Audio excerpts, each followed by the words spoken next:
Widowed billionaire takes his sick daughter to the hospital and freezes when he sees the black doctor.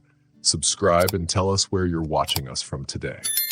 The thermometer showed 102.3 degrees, and Thomas Merrick felt like the world stopped. He stood in his daughter Nellie's small, quiet bedroom. He watched her tiny chest go up and down with fast breaths. Her purple unicorn nightlight made shadows on her warm, red cheeks. It made her look even smaller than her 6 years. Outside, the fall rain in Vermont tapped on the window. Usually that sound made Thomas feel calm, but tonight it felt scary, like a ticking clock. "Daddy," Nellie said in a weak voice. Her blonde braids were wet with sweat on the pillow. "My head really hurts." Thomas gently put his hand on her forehead. His hand was rough from work, but he was very gentle. Her skin was burning hot. 20 minutes ago, he had given her children's Tylenol, but the fever didn't go down. The clock on her nightstand showed 2:17 a.m. The red numbers blinked like a warning. "We're going to see a doctor, sweetheart," he said. He was already wrapping her in her favorite soft blanket. It had tiny rockets and stars on it. "Can you hold on to my neck?" he asked. Nellie nodded slowly. Her small arms went around his neck as he picked her up. She smelled like strawberry shampoo and something strange from the fever. It made his throat feel tight. Thomas had been a single dad for 3 years. He had learned many things. But the fear of seeing Nellie sick never got easier. The drive to Burlington Community Hospital was a blur. The windshield wipers moved back and forth, and the streetlights glowed in the rain. Thomas kept looking in the rearview mirror. Nellie was half asleep in her booster seat. His fingers tapped nervously on the steering wheel. He thought he had stopped that habit long ago. The emergency room was very quiet. Bright lights buzzed overhead. A tired-looking nurse took Nellie's temperature and checked her heartbeat. She was quick and calm, which helped a little. "The pediatrician will see you soon," the nurse said. She led them into a small room that smelled like cleaning spray and old coffee. Thomas sat in the chair next to the exam bed. Nellie curled up on his chest. Her favorite stuffed giraffe, worn out from years of hugs, dangled from her hand. He looked at his watch. It was 2:43 a.m. He heard footsteps coming down the hall and got ready for a new doctor to walk in. The door opened, and just then, time played a mean trick. "Good morning, I'm Dr. Lyle." The voice stopped. Thomas looked up and was shocked. 13 years of walls he had built around his heart suddenly broke. Zaria Lyle stood in the doorway. Her white doctor coat was neat and clean, even at this late hour. Her hair was braided, just like he remembered, though now he saw some silver strands in it. She held a tablet in her hands he once knew better than his own. Her dark eyes, the ones he had never forgotten, went wide when she saw him. They stared at each other. 1, 2, 3 heartbeats. No one moved. Then Nellie coughed, and Zaria turned back into a doctor. Her face became calm and serious. She walked forward. "I see we have a high fever here," she said kindly as she came closer. If her hands shook a little while reaching for her stethoscope, they didn't mention it. "Hello, sweetheart. I'm Dr. Lyle. Can you tell me your name?" "Nellie," the girl whispered. "My head hurts really bad." "I'm going to help you feel better, Nellie," Zaria said gently. She didn't look at Thomas. "Can you sit up for me? I need to listen to your chest." Thomas helped Nellie sit up. He felt how close Zaria was, and yet so far. The room suddenly felt too small. Zaria checked Nellie carefully. She looked at her throat, ears, and neck. Her hands were soft and sure. She asked questions about when the sickness started. Thomas answered without thinking. He tried not to notice that Zaria still had a tiny lilt in her voice when she was focused. "It looks like a bad virus," Zaria finally said. She looked at Nellie's chart, not at Thomas. "The fever is high. I want to do a blood test to be sure it's not something more serious. We'll give her fluids and medicine through an IV." "Will it hurt?" Nellie asked. She held her giraffe tighter. Zaria's face softened. Thomas saw it. "Just a tiny pinch," brave girl. And guess what? I have special band-aids with rockets on them. They match your blanket. Nellie gave a small smile. Thomas saw Zaria's doctor mask slip just a little. She had always loved kids. That was one of the first things he fell in love with. The next hour was busy. Nurses came and went. Needles poked. Nellie cried a little but didn't scream. The IV dripped slowly. Zaria walked in and out of the room, checking things. She and Thomas tried not to meet each other's eyes. Finally, Nellie fell asleep. Her fever was going down. The room was quiet, just the beep of machines and the sound of rain outside. I'll need a full medical history, Zaria said. She looked at her tablet. Any allergies or past hospital visits? Zaria, Thomas said softly. Her name felt strange but sweet. She paused. Her finger hung above the screen. He thought she wouldn't reply. Then she looked up. 13 years had changed them. She had fine lines by her eyes now and looked wiser. But her eyes were still the same, brown with little flecks of gold. Now isn't the time, Thomas, she said. Her voice was low but calm. He heard the tiny shake in it. Your daughter is my patient. That's what matters. He nodded. His throat felt tight. I know. I just don't. She shook her head. No. She stood tall, fixing her coat. The nurse will be in soon. Try to rest. The chair reclines. She walked toward the door. Thomas thought she might say more, but she didn't. She took a deep breath and walked out. Now he was alone with Nellie, the IV drip and the weight of everything they hadn't said. Thomas looked at Nellie's peaceful face. She wore a rocket band-aid just like the ones on her blanket. Such a tiny detail. But it showed who Zaria still was. Kind, thoughtful, always caring. Even at 3 a.m., he leaned back in the chair. The rain kept falling. Somewhere in the hospital, Zaria was probably writing in Nellie's chart. He wondered if she still bit her lip when she was deep in thought. If she still liked her coffee with 2 sugars and no cream. If she ever thought about, no. He couldn't think about that now. Not when Nellie needed him. But Thomas knew, deep inside, that his world had changed tonight. And somewhere down the hallway, Zaria was probably feeling the same. The rain kept falling, washing away the night and bringing a new day. Morning came softly to Burlington Community Hospital. Light peeked through the blinds in room 204. Thomas woke up in the chair.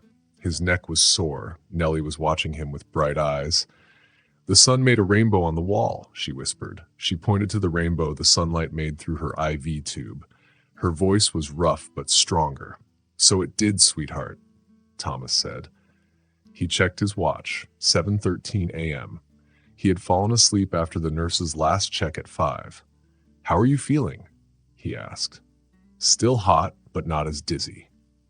Nellie hugged her giraffe. Daddy, is Dr. Lyle coming back? The question hung in the air. Thomas rubbed his chin. He felt the rough stubble. I think so. She's your doctor. I like her. She smells like vanilla and Band-Aids, Nellie said. Her words were so sweet and true it made Thomas swallow hard. He remembered that smell, vanilla lotion. Zaria's favorite during medical school. A knock came at the door, but it wasn't Zaria. A younger nurse came in. She wore scrubs with cartoon penguins. Good morning, I'm Nurse Kelly. Time to check how our brave girl is doing. While the nurse worked, Thomas stepped out to use the bathroom. He washed his face with cold water and looked at himself in the mirror. He saw a tired dad who had spent the night in a hospital. His eyes had dark circles, and his hair was messy. But it wasn't just worry in his face. Seeing Zaria again had opened old memories, ones he had hidden away long ago. Outside, the hospital was starting to wake up. He smelled coffee and heard carts rolling by. His stomach rumbled. He hadn't eaten since lunch at the garage yesterday. Then he heard his name. Mr. Merrick. He turned. Zaria was standing at the nurse's desk. She wore a fresh coat and blue scrubs. Her braids were a little looser. Maybe she had rested. Thomas's chest felt tight again. Dr. Lyle, he said, trying to keep his voice calm. Nellie's blood test results came back, she said, holding up her tablet. Would you step into my office so we can talk? He followed her down the hallway. He noticed every step she took. Her office was small but neat. There were children's drawings on one wall and medical books on another. No pictures, no signs of her life outside work. "Please, sit," she said, pointing to a chair. She closed the door behind them. The click of the door was loud in the quiet room. She didn't sit at her desk. Zarya leaned against the wall, crossing her arms.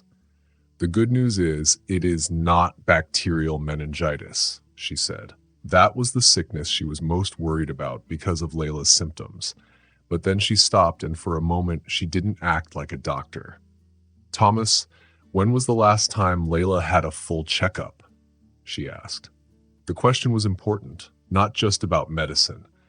"6 months ago," Thomas said. "Dr. Reynolds in Essex Junction checked her." "Does she have any long-term sickness I should know about?" Zarya asked. "No, she is healthy," Thomas said. He ran his hand through his hair. "But sometimes she gets fevers like her mother did." The words felt heavy in the room, like smoke. Zarya held her tablet tighter. "I didn't know about your wife. I'm sorry."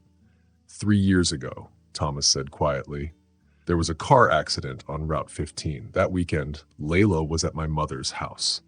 Zarya nodded slowly. Thomas saw real sadness in her eyes. That was the thing about Zarya. When she felt something, it was real, even if it hurt. "Layla will need to stay one more day for watching," Zarya said. "Her white blood cell count is high, and I want to watch her fever. We will move her to the pediatrics ward this morning." "Thank you," Thomas said. He needed to do something with the nervous energy inside him. "Thank you for taking care of her and for being so careful." "It's my job, Thomas," Zarya said. The words came out before he could stop himself. "You take the night shift in the ER when you could work anywhere in New England." A flash of hurt and anger passed on her face. "Some of us choose to stay where we are needed most," she said. Her voice was calm, but he could hear the years of pride and purpose behind it. "The ER rotation is part of that choice," he said. He stepped closer to her desk, then stopped. "Zarya, about what happened?" She straightened up, her professional face back on. "Whatever you want to say, whatever excuse you think I need to hear, save it. It's been 13 years. I'm Layla's doctor. That's all." After a moment, she almost smiled, but it didn't reach her eyes. "After this, you'll take your daughter home. I'll be here doing my job like I have since you left." The words hit Thomas like a strong punch. Before he could answer, her office phone rang with 3 sharp beeps. They both jumped. "You should get back to Layla," Zarya said, reaching for the phone. "The pediatric team will come soon to move her." Thomas wanted to say more. He wanted to tell her about the pregnancy test he found in Claire's bathroom 13 years ago, about the hard choice he thought he had to make. He wanted to tell her he had watched her career from far away, reading about her work in community medicine. Pride and regret battled inside him with every article, but he only nodded and turned to leave. At the door, he stopped. "You still wear vanilla lotion?" Her hand froze on the phone for a moment. Her professional face broke, showing something soft and unsure inside. Then she lifted the receiver, and the moment was gone like frost melting. Thomas walked back to room 204. Layla was trying to eat some hospital toast and telling Nurse Kelly about her giraffe's adventures. The morning sun had risen fully, turning the rainy windows into mirrors. Somewhere in the hospital, a baby was crying. An orderly rolled past with clean sheets. Life went on steady and sure. But in a small office down the hall, Zarya sat at her desk. One hand pressed to her throat where the soft vanilla smell stayed. She wondered how many more times her heart could break the same way. In room 204, Thomas Merrick watched his daughter nibble on toast. He knew deep inside that he had made the right choice 13 years ago, but he would regret it forever. The pediatric ward was in the hospital's east wing. Big windows caught the morning light as they moved Layla's bed through the halls. Thomas saw how different it was from the busy ER. Here, there were star stickers on the ceiling tiles and pictures of forest animals on the walls. "Look, Daddy," Layla whispered, pointing up. That's the Big Dipper, like in my astronomy book. Thomas squeezed her hand. He loved how she could find magic in the stars, even while hooked to an IV pole. The orderly pushing her bed had a name tag that said Curtis. He smiled. Smart kid you got there. Most people just see random stars. Room 317 was painted soft yellow like early spring. 2 chairs sat by the window. They looked more comfy than the ER chair that had made Thomas's back ache. A small whiteboard hung on the wall.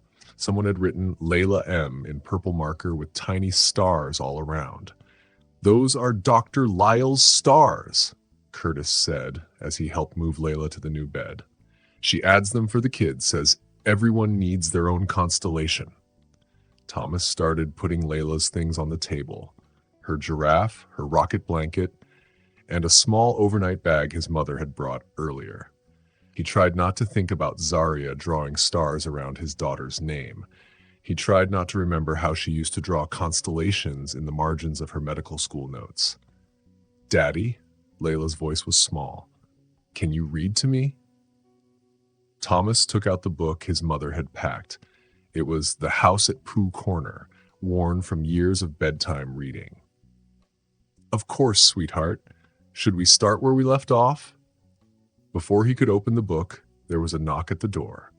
A nurse came in, followed by a tall man in scrubs with salt and pepper hair. Good morning, I'm Dr. Preston, head of pediatrics. This is Nurse Whitman.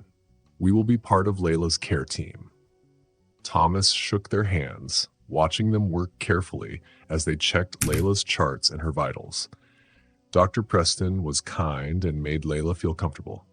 He showed her his stethoscope with a Mickey Mouse cover before listening to her chest. Dr. Lyle's notes are very thorough, Dr. DeRoe, Preston said, looking at the tablet. She will be helping with the case. Speaking of her, he looked at his watch. She should be here soon for rounds. As if hearing her name, Zarya appeared in the doorway. She had pulled her braids back into a neat bun and was wearing fresh green scrubs. Their eyes met for a moment before she smiled at Layla. Hello again, brave girl. How do you like your new room? Layla smiled brightly. It has stars, she said. Curtis said you drew them. Yes, I did, Zarya said, moving to the bed. Her smile was real. Every patient needs their own piece of sky. She checked Layla carefully, moving with a mix of care and professionalism. She explained things so they didn't sound scary. Fever is your body's warrior, working extra hard, and the IV is your special helper with water. The morning tests show some improvement, she told Dr. Preston, but I'm worried because the fever is still here. I want to run a few more tests to check everything. They talked about medical things that made Thomas's head spin, but he understood the most important part. Layla was still not fully better. Layla seemed to feel that too. She held her giraffe tight. Will you be my doctor here too? She asked Zarya, stopping the medical talk. A quiet silence filled the room. Thomas held his breath, watching Zarya's face. Dr. Preston is your main doctor now, Zarya said softly. But yes, I will check on you too. We work as a team. That's good, Layla said and yawned. You smell nice like mommy's cookies. The words hit Thomas hard. Claire had always baked vanilla cookies, and the house always smelled sweet like that. He saw Zarya stiffen a little. She glanced at him quickly. I think someone needs some rest, Nurse Whitman said smoothly. Let's get you comfortable.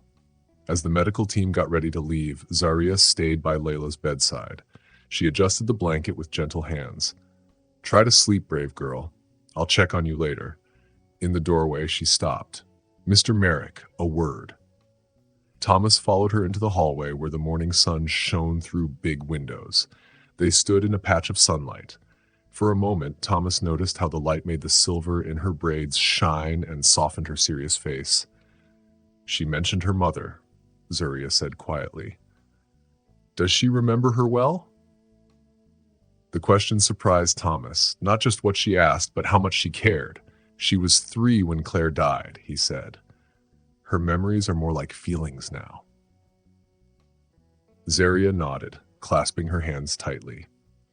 Children grieve differently than adults, she said.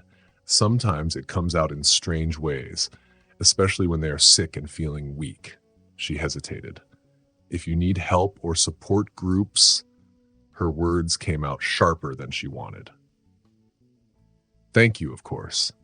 She put her professional face back on. I'll be back for evening rounds. Try to get her to drink more fluids. She turned to leave, but Thomas noticed her hand tremble slightly as she grabbed her tablet. Without thinking, he said, Zuria? She stopped but didn't turn around. The vanilla cookies, he said. I never made the connection before. Now she did turn. For a moment, he saw the woman behind the doctor, the one he knew 13 years ago, the one who believed in healing more than medicine, in stars more than science. Some connections, she said softly, are better left unmade. She walked away, her footsteps echoing in the quiet hall. Thomas watched her go until she turned the corner, then went back to Layla's room. His daughter was asleep, the Pooh book still unopened in his lap. Outside the window, clouds gathered, promising more rain in Vermont. Thomas sat in a chair watching Layla sleep, thinking about vanilla cookies and star patterns and how some feelings could cross 13 years of silence. On the whiteboard, Zaria's purple stars twinkled around Layla's name, making their own little constellation. It was a map to places Thomas thought were closed forever, places he had tried very hard to forget. Later, the sun was low, and long shadows stretched across the floor of room 317. Thomas's phone buzzed with a text from his garage manager. It said, Henderson's transmission is ready for pickup. Everything okay with the kid? Thomas looked at Layla. She was finally eating small bites of turkey sandwich and drinking apple juice. Her fever was down to 101.2 degrees. Still a little high, but better than before. She had spent most of the day sleeping a little and drawing with crayons a nurse gave her.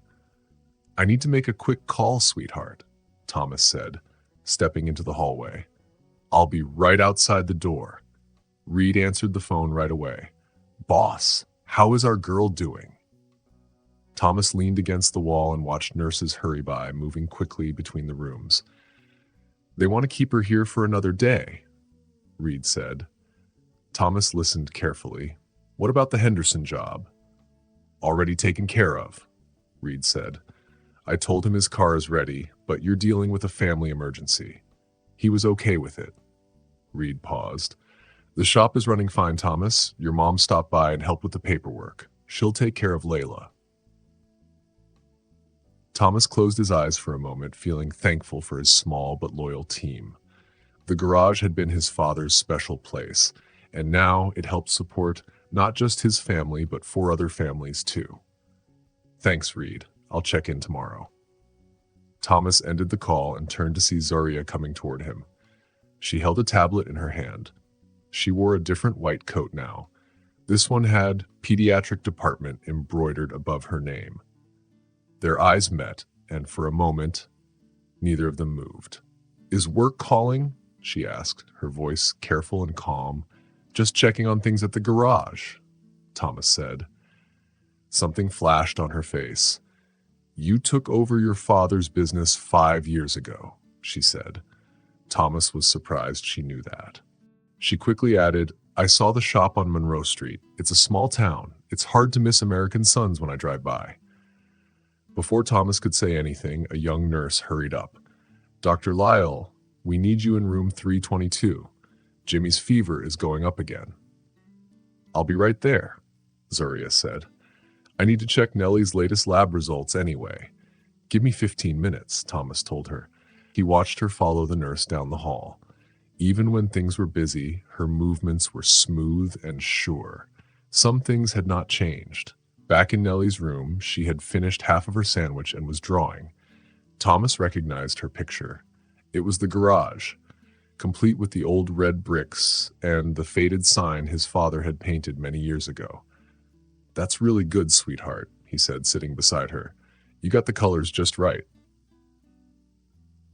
It's for Dr. Lyle, Nellie said. She added little details to the garage doors. She asked, What do you do? Thomas told her he fixed cars. That's very important work, Nellie said. Thomas's chest tightened. Of course, Zaria would say that. She had always respected work that used hands and skills. She grew up watching her professor parents look down on blue-collar jobs, but she always defended their value. 14 minutes later, though Thomas wasn't counting, Zaria came back. She had her tablet, but also a paper cup that smelled like honey and lemon tea. "This might feel good on your throat, Layla," she said.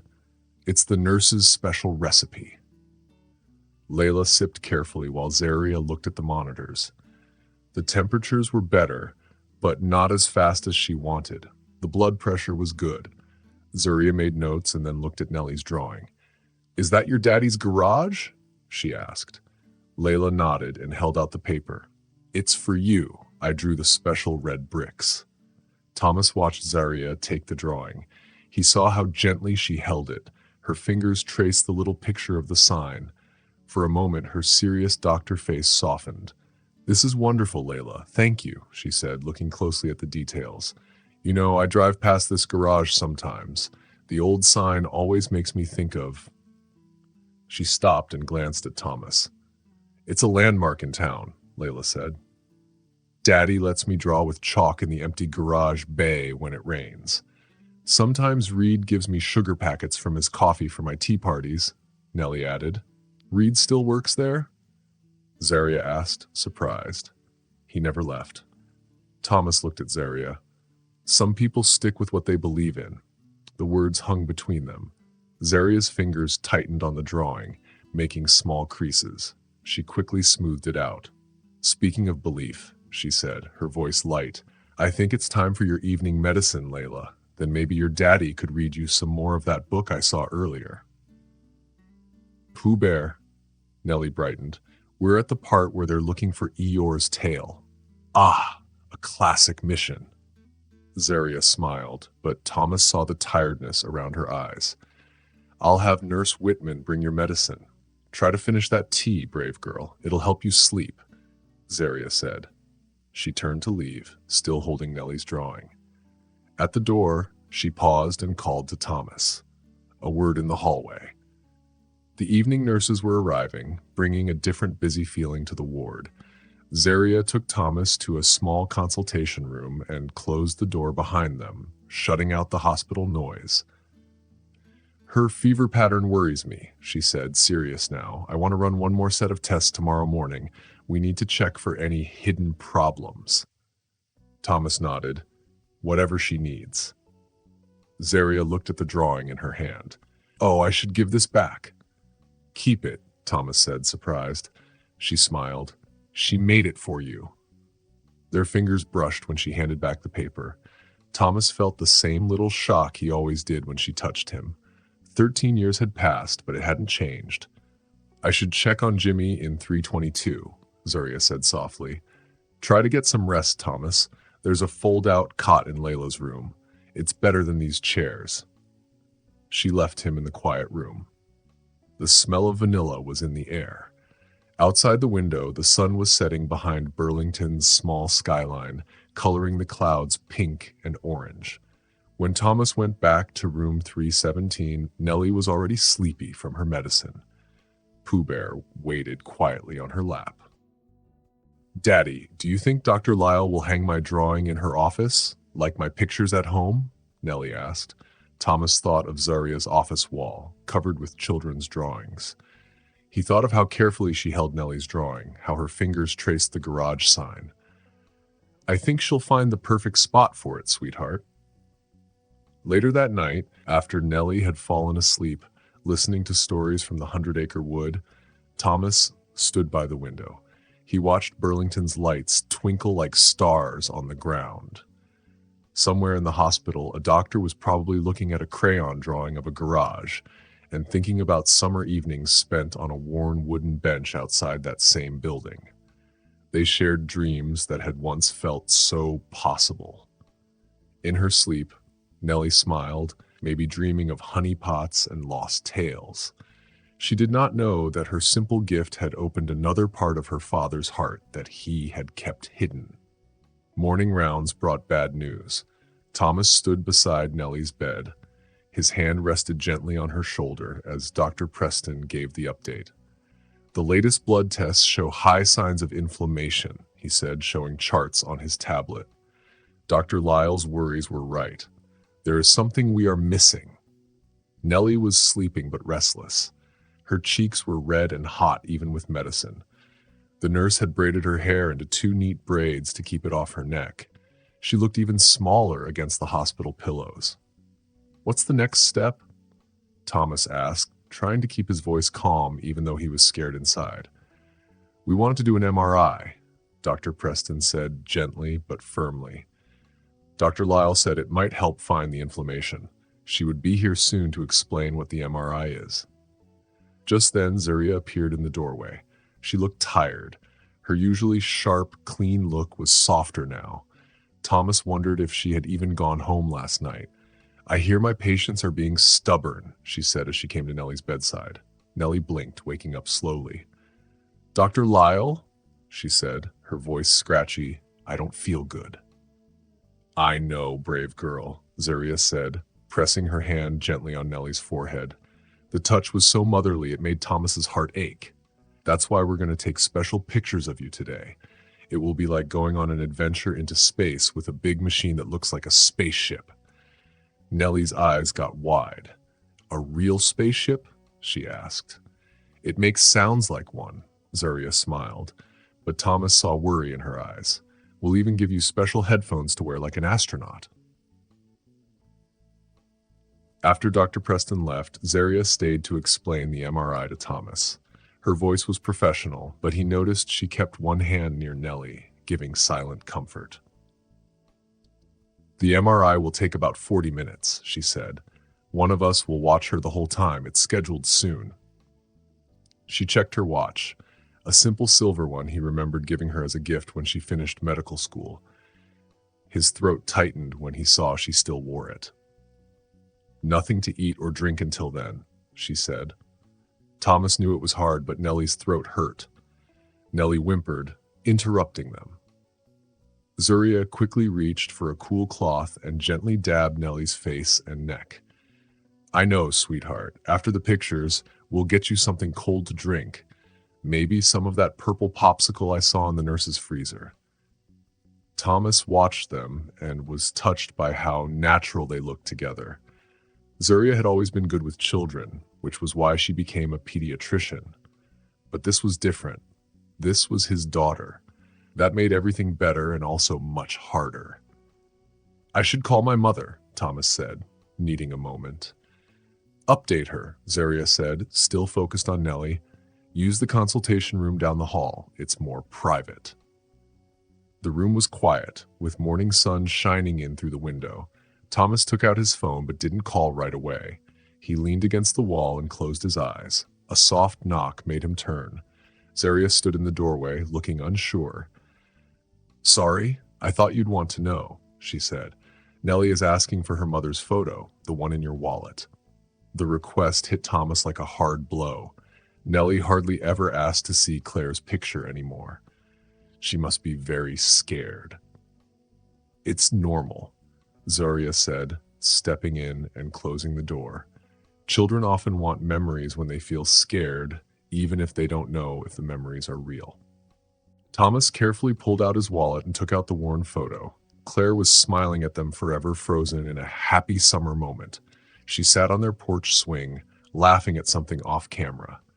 She was beautiful. She was kind, Zaria said softly. The words came without thinking. "You would have liked her." A heavy silence filled the room.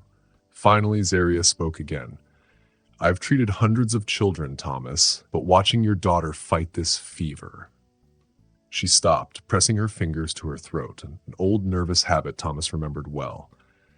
"Zaria, don't," he said, but her voice lost its usual doctor calm. "I need to keep boundaries for Nellie's sake, for everyone's sake." She touched her silver watch.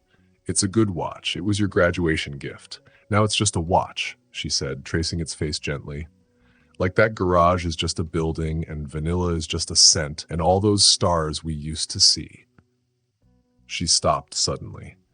"Nellie needs her mother's photo," She held out her hand, and Thomas put the photo in her palm. Their fingers didn't touch, but the near touch felt more special than if they had. Thomas promised he would make sure she gets the picture back before the MRI. She said softly, "My mask feels like it's slipping back into place. You should call your mother." She turned to leave. But at the door, she stopped. "Thomas," she said, "look at this old photo. Claire looks happy and calm. Hold on to that." Before Thomas could say anything, she was gone. She took Claire's photo and the smell of vanilla with her. Thomas stood and stared at the empty doorway. He remembered another summer day, 13 years ago, when he made a choice that felt right at the time. Now, watching Zaria take care of his daughter Layla, and seeing Layla wearing the watch he gave Claire when he graduated, Thomas wondered if there was really a right choice when it comes to love. His phone buzzed. It was his mother calling him. Outside the window, two little sparrows landed on the windowsill. They went about their morning, like nothing had changed. Like Thomas's strong walls weren't slowly breaking down with every hour. Somewhere down the hospital hall, a doctor was looking at a photo of his late wife. She wore the watch he gave her when they thought they would be together forever. The MRI room was in the hospital basement. It had bright lights and pale green walls. Thomas carried Layla in his arms. She wore her rocket blanket wrapped over her hospital gown. They followed the technician down the quiet hallway. "Remember what Dr. Lyle said," Thomas whispered in Layla's ear. "It's like going on a spaceship adventure." Layla held her giraffe toy tight. "Will you stay with me?" she asked. "Right until they start taking pictures," Thomas said. "Then I will be outside watching you the whole time." The MRI machine was huge. It had a round opening like a big tunnel to another world. Layla's eyes grew big when she saw it. She dug her fingers into Thomas's shirt. "Look what we have here." Zaria's voice came from behind. Thomas turned and saw her holding something special. It was a pair of astronaut headphones just for Layla. "And I put stars on them," she said with a smile. The headphones had glow-in-the-dark star stickers all over them. Thomas felt tight in his throat. How many kids had she comforted like this? How many times had she helped children feel less scared with small, kind things? "Pretty, Layla," Zaria said. Layla reached for the headphones. The technician, Marlene, stepped forward with a kind smile. "Shall we try them on? They will protect your ears from the loud spaceship sounds." Marlene told Layla what would happen in a way that was easy to understand. Zaria moved closer to Thomas. "We will watch everything," she said softly. "Dr. Preston is looking at the morning lab results now, but I wanted to be here for this." Thomas nodded, but could not speak. He was so thankful. She didn't have to be here. It was Dr. Preston's case now. But here she was, adding stars to headphones at 7 in the morning. "Okay, brave girl," Marlene said. "Time to lie down. Dad can stay until we start." Thomas helped Layla onto the narrow bed. He tucked her rocket blanket around her legs. "Remember what we practiced," he said. "Stay very still, like a statue." "Like when we play freeze tag with Reed," Layla said, giving a small smile. "Exactly like that." He kissed her forehead. It still felt warm. "I'll be right outside watching," Thomas promised. "Dr. Lyle, too." "Promise, promise?" Zaria said, stepping forward to fix the headphones on Layla. "Guess what? These stars glow in the dark," she said. "So even when the lights go off, you will have your own little night sky." After a little while, they had to leave. Layla lay small and brave on the MRI bed. Thomas watched through the window as the machine started to hum. Marlene's voice came through the speaker. "You're doing great, Layla. Remember, it's just your spaceship taking pictures." Thomas pressed his hand to the glass. He wanted to rush in and hold his daughter, but he stayed still. Zaria stood beside him. "She's doing well," she said. "Better than many grown-ups. She's stronger than I am." The words slipped out before Thomas could stop them. Zaria was quiet for a moment, watching the screens. "Children are often like that," she said. "They don't worry too much yet." The machine made a steady thumping sound. It was like a heartbeat, counting minutes. Thomas found himself breathing in time with the machine, like when he used to fix engines and listen to his father's old clock. Zaria's voice was calm. When Layla gets sick, does she always have fevers like this? Thomas looked at her. He saw how she was careful not to look directly at him. Sometimes Claire was like that too, Zaria said softly. Her mother was the same. Has anyone ever tested for that? She stopped, then tried again.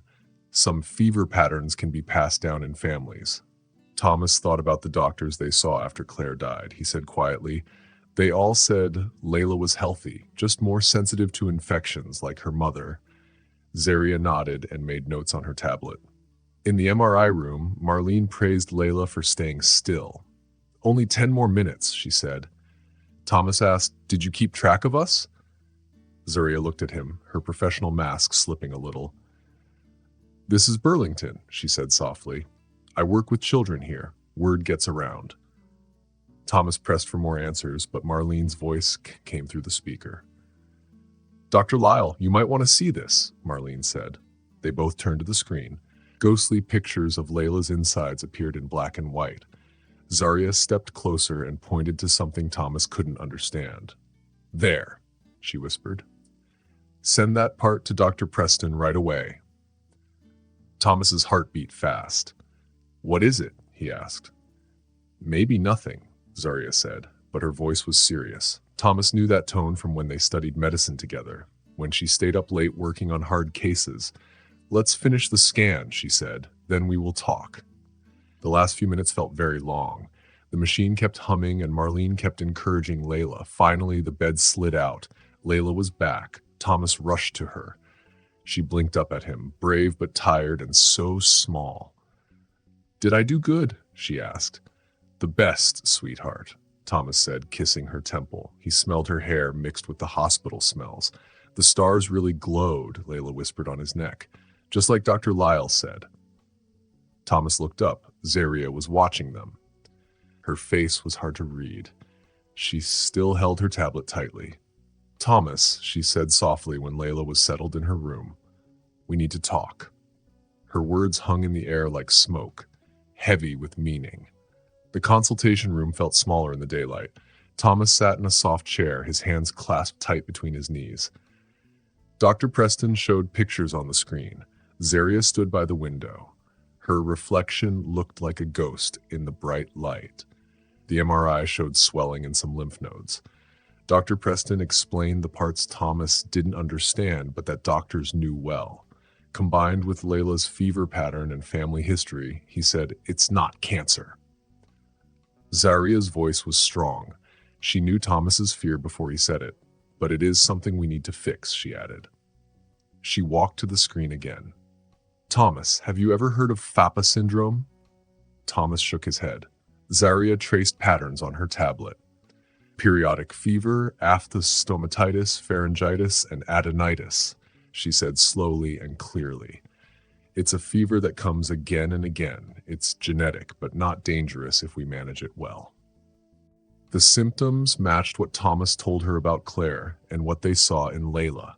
Thomas thought about all those years of Claire's fevers and sickness that came and went like seasons. Claire's doctor said she just had a sensitive immune system. Medical science has changed, Dr. Preston said. 10 years ago, PFAPA was hard to diagnose, he said. But Dr. Lyle thought about it when she looked at Layla's charts. That's why she wanted this MRI. Thomas looked closely at Zaria. She met his eyes. He saw the heavy knowledge behind her calm face. You knew when you asked about Claire's fever, Thomas said softly. Zaria moved closer and sat beside him. She smelled faintly of vanilla but kept a professional distance. I've been watching research on fever syndromes, she said. The patterns in Layla's history are familiar because I remember Claire's symptoms. The truth hit Thomas like a wave. From when you used to tell me about her sick days, Zaria finished softly. Dr. Preston cleared his throat and gave them time to think. He picked up his tablet and left. Thomas was alone with the glowing pictures and 13 years of quiet memories. It's manageable? Thomas finally asked. Yes, very, Zarya said with quiet confidence. We can know when the fevers will come. We can stop some episodes and make others less bad. Layla can live a normal life, but she will always have this. Yes, she added slowly, just like Claire did. Saying Claire's name like that made the room feel different. Claire was not just a ghost in the past. She was the key to understanding Layla's health. If we had known then, Thomas started. Medical science moves forward, Zarya said, moving her hand as if to touch his arm, but then pulling back. That's what matters now. Outside the window, the town of Burlington woke up. A medical helicopter landed on the hospital roof. Its blades spun, lifting autumn leaves into little whirlwinds. There's a specialist in Boston, Zarya said carefully. Dr. Landry does great work with fever syndromes. I can send you there. I want you to take care of Layla. The words came before Thomas could think. Zarya stopped her hand above the tablet. Tom, you figured it out, she said. You saw what 3 other doctors missed. He struggled to find words. You see her? You really see her. That's why I shouldn't, Zarya said softly, but your voice trembled. Professional boundaries are important, she said. He almost laughed. You wear my graduation gift. You remember Claire's symptoms from 13 years ago. You put stars on the headphones because you knew Layla would be scared. That's different. That's just you. She stood up quickly and moved back to the window. She pressed her forehead to the cold glass. Thomas watched her reflection close her eyes. I can't be what you want me to be, she said. Doctor, friend, whatever this is. It's too hard. Life is hard, he said, standing up and keeping his distance but facing her. Claire taught me that. Losing her did too. And now Layla needs a doctor who can think clearly. Zarya was a doctor. She usually wore a serious face, but now her mask slipped just a little. Inside, she was feeling a big storm of emotions. She wasn't the kind of person who stayed up all night looking at old medical cases. But today, she remembered something important. A father had told her about his late wife's fever, and it helped her understand better. Zarya stopped pressing her fingers to her throat. She was about to say more, but the door opened. A nurse came in and said, Dr. Lyle, the lab results for room 322 are ready. Thank you, Zarya said, standing up straight. Her calm came back like the tide in the ocean. I'll be there soon. She added to Thomas, take some time to think about this. We will talk more about what to do this afternoon. Then she stopped and said, call your mother. Layla will need someone to help her on the hard days. She left Thomas in the room. Around him were pictures and screens showing things that helped explain the sickness, but didn't solve everything. On the screen, Layla's body looked gray and white.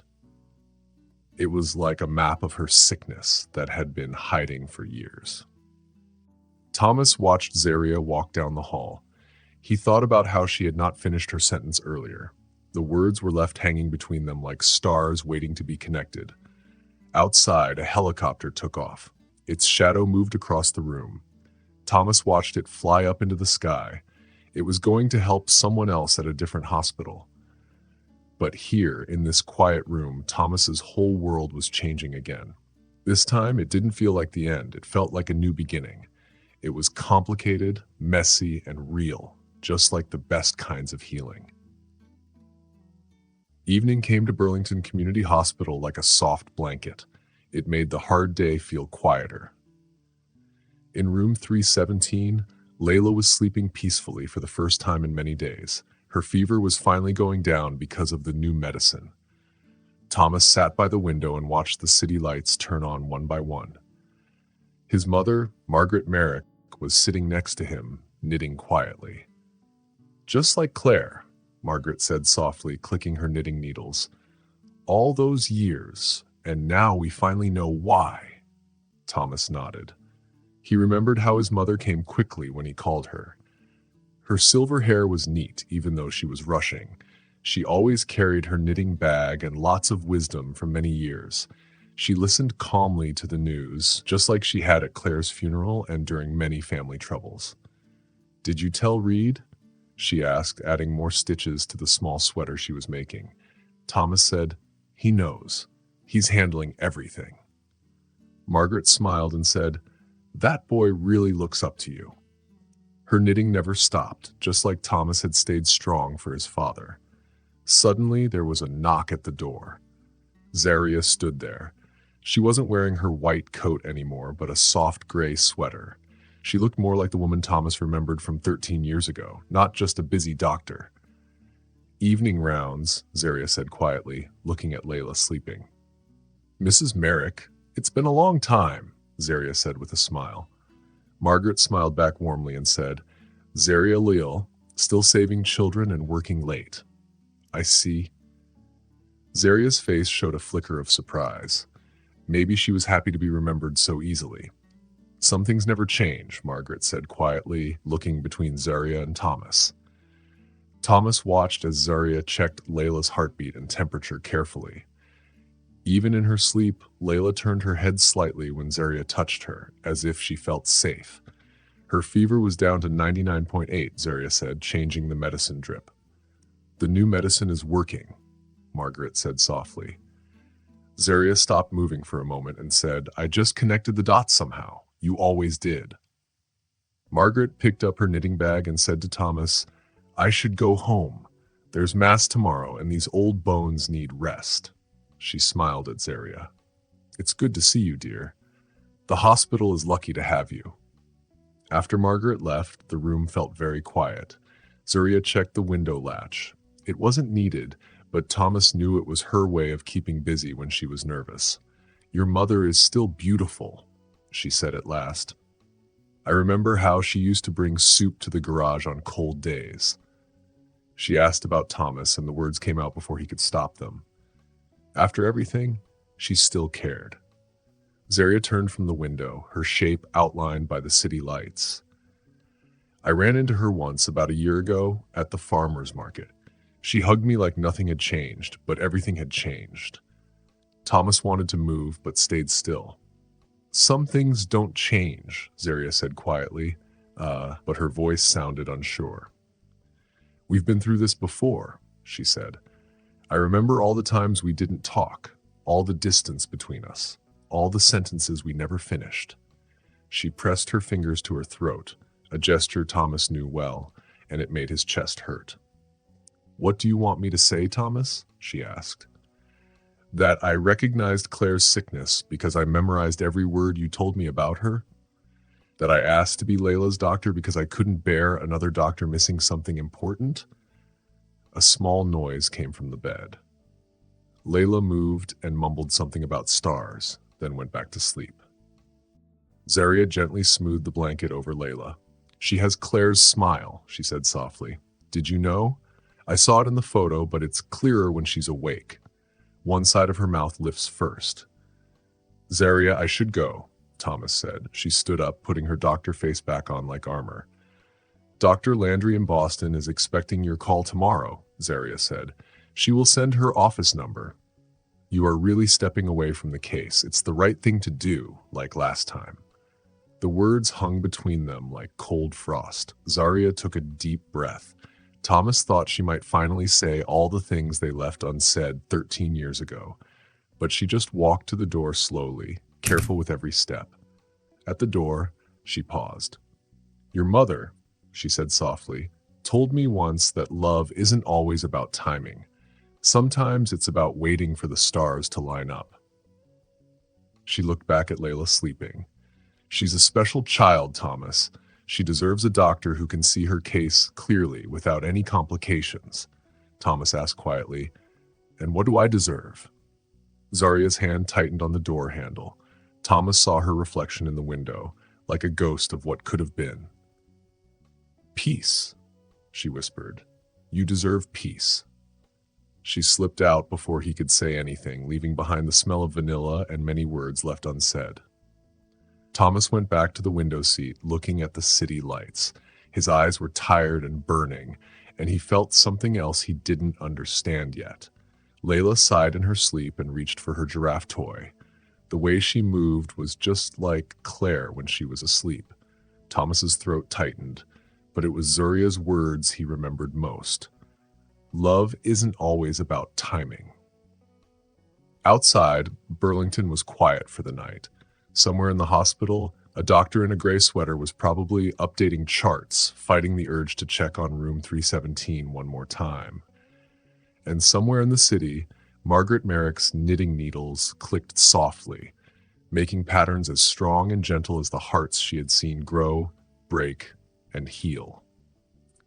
Thomas leaned his forehead against the cool window glass. He thought about another window, another hospital, another night when everything seemed like an ending and a beginning at the same time. Now, watching his daughter sleep peacefully for the first time in many days, he wondered if his mother was right. Maybe some stars take longer to line up, but when they do, they shine even brighter. The rain started again, beating softly against the hospital windows like a steady drum. Thomas stood in the hospital kitchen, watching coffee drip into a paper cup. He heard footsteps behind him. "Up early," Zaria said softly. He turned to see her.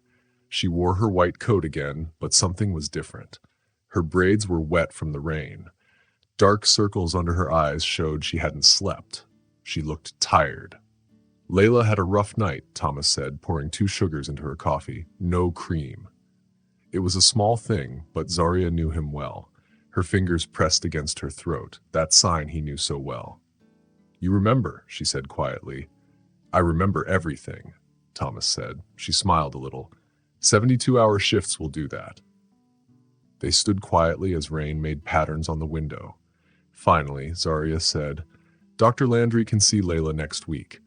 I arranged it all." "I haven't called her yet," Thomas said. "She's not you," Zaria said roughly. "She doesn't know Claire's sickness. She doesn't understand how Layla feels scared and shows it in her drawings. She hasn't spent hours turning scary medical tests into space adventures." "That's why she should be Layla's doctor," Zaria said, putting down her untouched coffee. "She will see the case clearly without history clouding her mind." "Is that what we are? Clouded judgment?" Thomas asked. Before Zaria could answer, they heard running footsteps. A nurse came into the room. "Dr. Lyle, room 317. The patient's fever is high again." Thomas's heart beat fast as they rushed to Layla's room. The machines beeped loudly. Layla tossed in bed, her cheeks very red. "Daddy, it hurts!" she cried. "I'm here, sweetheart," Thomas said, holding her hand. Zaria checked Layla quickly. 104.2, she said, changing the IV. "This isn't just Papa's sickness. There's something else." She told the nurse, "Get Dr. Preston now." The next hour passed in a blur of medical words and quick work. Thomas watched Zaria move carefully, even though she looked very tired. Finally, as the morning changed to afternoon, Layla's fever started to go down. She fell into a shaky sleep, still holding Thomas's fingers. "We need to talk," Zaria said quietly. In the small consultation room, Thomas sat in his usual chair.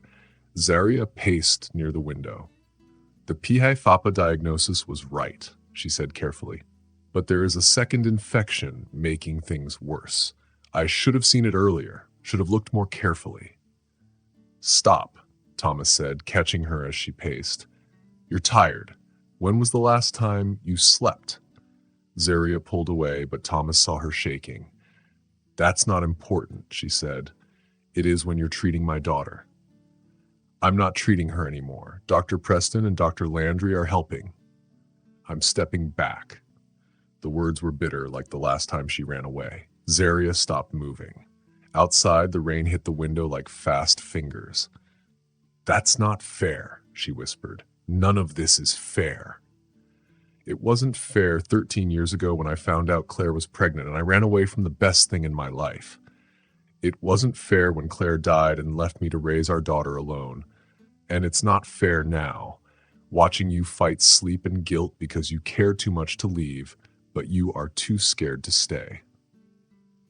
She turned and Thomas saw tears in her eyes. "You think this is about fear? I spent 13 years building a life after you left. 13 years becoming a doctor who puts patients first, who keeps boundaries, who doesn't let feelings get in the way. And how's that working out?" She laughed. but it was a broken sound. "Look at me, Thomas," she said. "I haven't slept. I have been checking every test and every sign. I'm scared I missed something." She put stars on the medical tools. She remembered what kind of coffee people liked, like it was from a long time ago. She still wore the gift Thomas gave her when he graduated, like a promise. She pressed her hands to her face and said, "It's a promise I made to myself, that I would never need anyone that much again." Thomas moved closer. He could smell vanilla, the sweet smell he had dreamed about for 13 years. "Zaria, don't," he started, but she didn't move away. "Please, I can't, she said, but she couldn't finish. "It's too late. I care too much," she said. "I can't stay, but you never really left me. I can't love my daughter because you already do. I can't lose you again." The words came out like broken glass. I can't watch you walk away twice."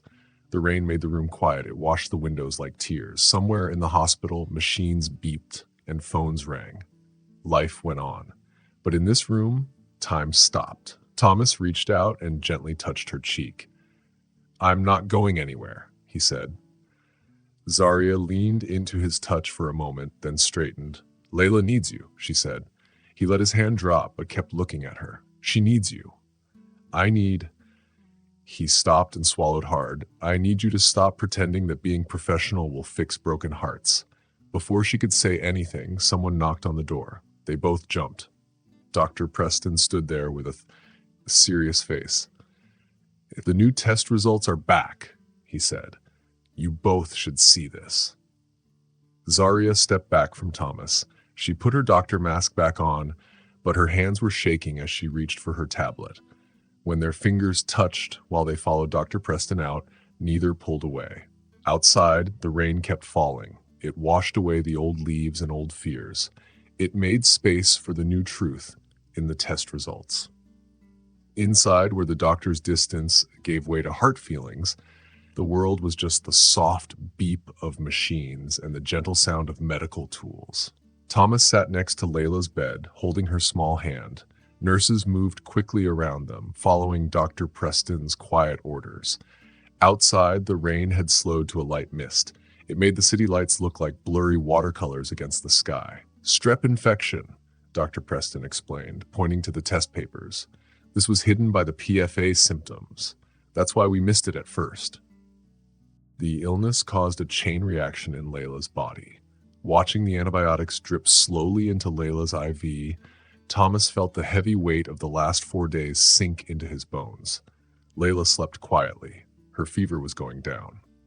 Zaria was busy updating the charts with careful, exact moves. She hadn't left even after Dr. Preston took over. She hadn't stepped away even when a specialist from Boston called for help. She stayed there, her white coat like a shield. Her doctor mask only slipped when she thought no one was watching. "Her temperature is down to 100.1, she said softly, but like a doctor. "The antibiotics are working." Thomas nodded, too tired to speak. He had been awake for almost 30 hours. He was running on hospital coffee and fear, watching his daughter fight through another night with a fever. The woman he never stopped loving fought her own battle, between her doctor job and her real feelings. "You should rest," Zaria said gently. "Your mother can stay." "I'm not leaving, Thomas."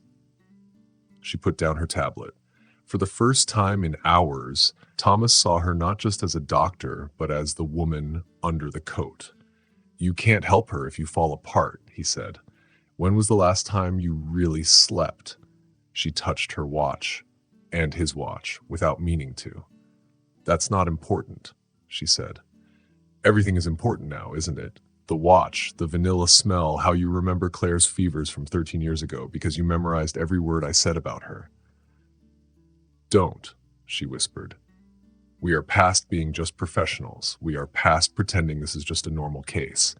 He looked at Layla's peaceful face. Finally, she was free from pain.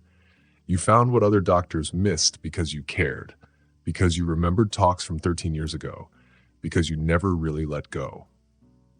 That's why I should step away," she said, voice breaking. "Doctors can't do that."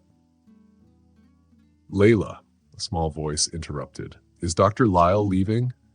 They both turned to see Layla. Her eyes were clearer than they had been in days. Zuria checked Layla's signs again. Her doctor mask was back on, but Layla held her hand and said, "Please don't go. You make the stars glow." Something in Zuria's face broke. She sat down in the chair opposite Thomas, still holding Layla's hand. "Oh, brave girl," Zuria said. "The stars glow all by themselves," Layla said, "but not like when you're here. My daddy smiles more too, like in my drawings." Thomas watched color come back to Zuria's cheeks. He knew she kept all the drawings Layla had made. They were pinned carefully on her office wall, next to years of children's artwork, always at eye level. "Sometimes," Thomas said quietly, "the bravest thing is to stay." Zaria looked up. In the soft light, Thomas saw tears running down her cheeks. "I don't know how," she said, pressing her fingers to her throat. "After 13 years of building walls and keeping safe distances to stay without breaking every rule I made to survive losing you." "Then we make new rules," Thomas said. He reached across the bed and held out his hand. For a long moment, she stared at his hand. Outside, the rain stopped. The world was clean again. The machines beeped steadily, marking each heartbeat, each choice, each moment. Slowly, she put her hand in his. "I can't be her doctor," she whispered. "Not officially, but I can be part of her life. Part of." He squeezed her fingers gently. "Part of our lives." Layla moved between them, her small face serious like a star pattern. They both looked at her, surprised. Zaria smiled through her tears. "What do you mean, brave girl?" she asked. "In my astronomy book," Layla said, "some stars look separate, but they're really connected, making pictures in the sky, like us." She yawned. "Like us." Thomas felt Zaria's hand shake in his. She looked at their joined fingers and at Layla, who saw the truth with simple eyes, at the future opening wide in front of them. "Yes," Layla said softly, "like a constellation." Later that night, after Layla had gone back to sleep, nurses made their rounds. Thomas and Zaria stood by the window. She finally took off her white coat. He stood close enough to feel her warmth. "Dr. Landry will take care of her PFA treatment," Zaria said. "She's the best. But I'll be here, just not as her doctor." "As what?" Thomas asked. She turned to look at him. In her eyes, he saw 13 years of love, loss, and hope. She had never stopped looking for his star pattern in the sky. She kept his watch and his memories and their daughter's drawings, because letting go was harder than holding on. She touched his cheek, tired of running from the best thing that ever happened to her. Twice.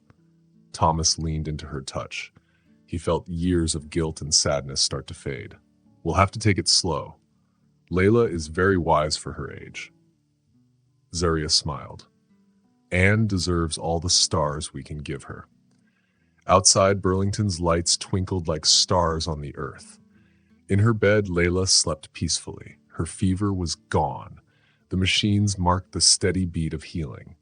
By the window, two people who had spent 13 years going around each other's lives stood close, sharing breath, hope, and a future stretching wide like the sky. Some stars take a long time to line up, but when they do, they shine brighter than ever. 3 months later, snow fell softly outside the kitchen window of Thomas's house. Each snowflake caught the morning light like tiny stars. Inside, the smell of vanilla and coffee mixed with the winter sunshine. Zaria stood at the counter, carefully wrapping a small silver gift. "Is that for my checkup today?" Layla asked from the breakfast bar where she was finishing a drawing. "Maybe," Zaria smiled, putting tape on the last part of the gift. Dr. Landry said, "You've been very brave with your treatments." Thomas watched from the doorway, feeling happy and calm. So much had changed in 3 months, but some things felt natural, like breathing, like how Zaria now spent more mornings at his house than at her own apartment, like how Layla asked her about stars and art, like how his mother quietly added a third stocking to the fireplace with stars embroidered on it.